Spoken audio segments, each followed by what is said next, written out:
Hello and welcome to Lecture 3 of Magnetic Forces and Fields in Phys 1201.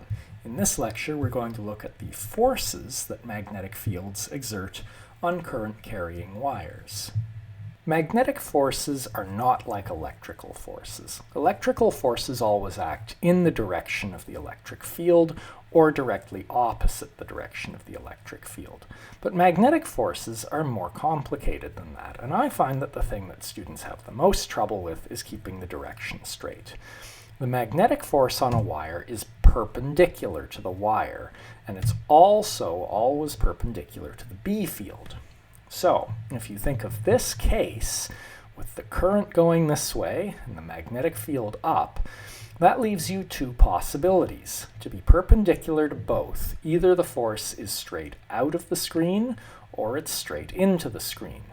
And so we decide between those two possibilities using what's called a right-hand rule. So you put your hand in this shape and you stick your thumb along the current and your forefinger along the B field, and now your middle finger sticking out points in the direction of the magnetic force. So if you do this with this picture, you're going to find that the magnetic force is out of the screen. And I'll say, this is only one way to do the right-hand rule. This actually isn't the way I like to do it. I'll show you another way in class. As we'll see, the forces on current-carrying wires usually aren't very big. But if you use a big current and a strong magnetic field, you can see their effect. So here I've set up some rare earth magnets, and I've set it up so that the direction of the B field between the poles here is that way. And you can see this red wire coming out of the positive terminal of the power source, and so the current is coming out of the screen at you.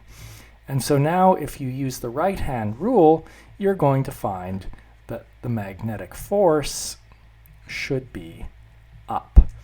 And indeed, when I turn on the current, you see the wire rise up, and I can push it down and it springs back up.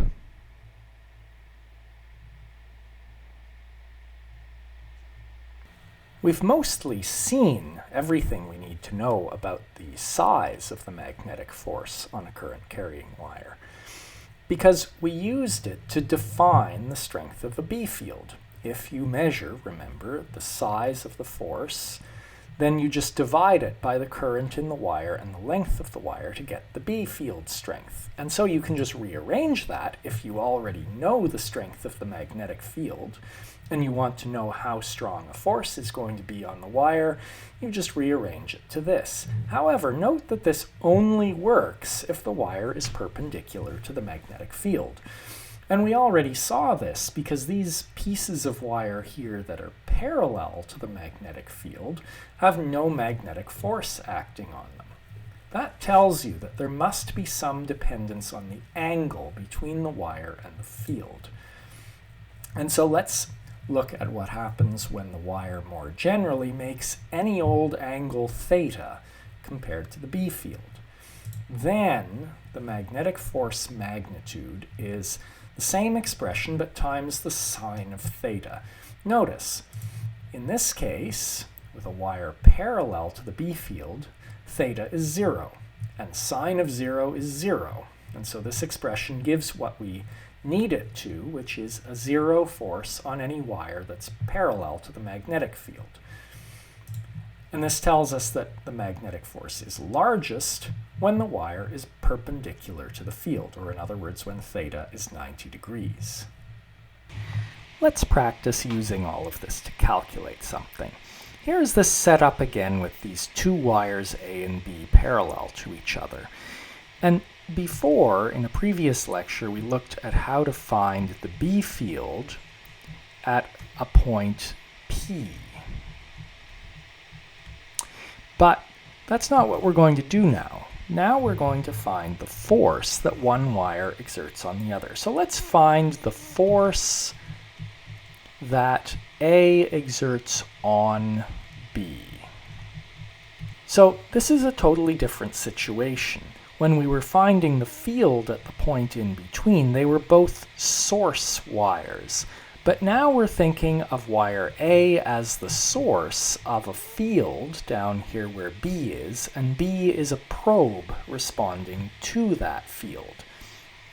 So let's first think about the direction of that field. As before, the right-hand rule is going to tell you that the field is out above wire A and into the screen below it.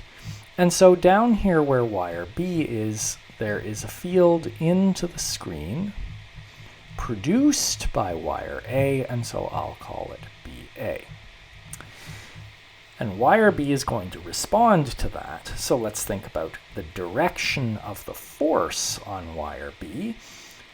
So again, do the other right-hand rule. Stick your thumb in the direction of this current and your index finger in the direction of this B field, and you're going to conclude that the force that we're interested in is up. All right, now let's start working through all the magnitudes. So first we need the magnitude of the B field down here at wire B. So we know how to calculate the B field due to a wire, and so I'm going to say BA is going to be mu naught I. Well, here's where a lot of people mess up. Remember, the source of this field is wire A, and so the relevant current here is IA. And now this R here is the distance that we're interested in. Over here we are 2 centimeters from wire A. And so now we can go ahead and just plug in numbers.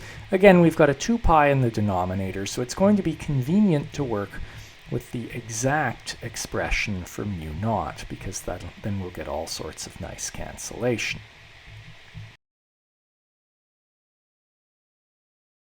And this, again, we can pretty much do in our heads, because all of that cancels out to a 2. We have 2 times 10 to the negative 7 over 0.021 times 10 to the negative 5 times 8. We get 8 times 10 to the negative 5. And check the units. Amps take out amps, meters take out meters, and we're left with Teslas. Now let's find the force. So first of all, one part of this is going to be very simple. The current is straight to the right, and the field is directly into the page. And theta is the angle between them, so theta is 90 degrees, and sine of theta is 1. And so we're just going to have that FA on B magnitude is just going to be ILB. And the relevant I now, this is the current in the wire that is responding to the field, and so this is IB.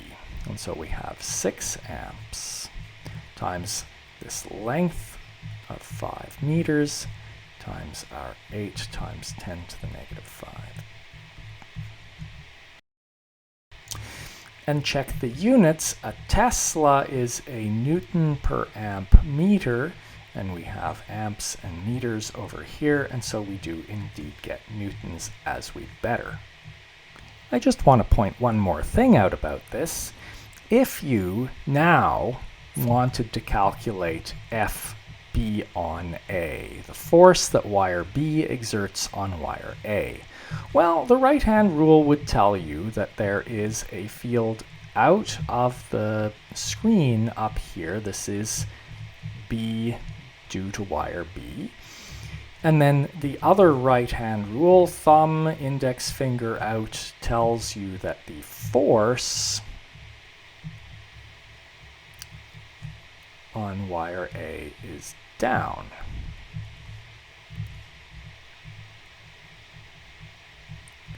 And if you worked through the magnitude by all these methods, you would find that it's exactly the same. But of course it has to be, because Newton's third law still works. And so whatever force A exerts on B, B must exert a force back on A that is equal in magnitude and in the opposite direction.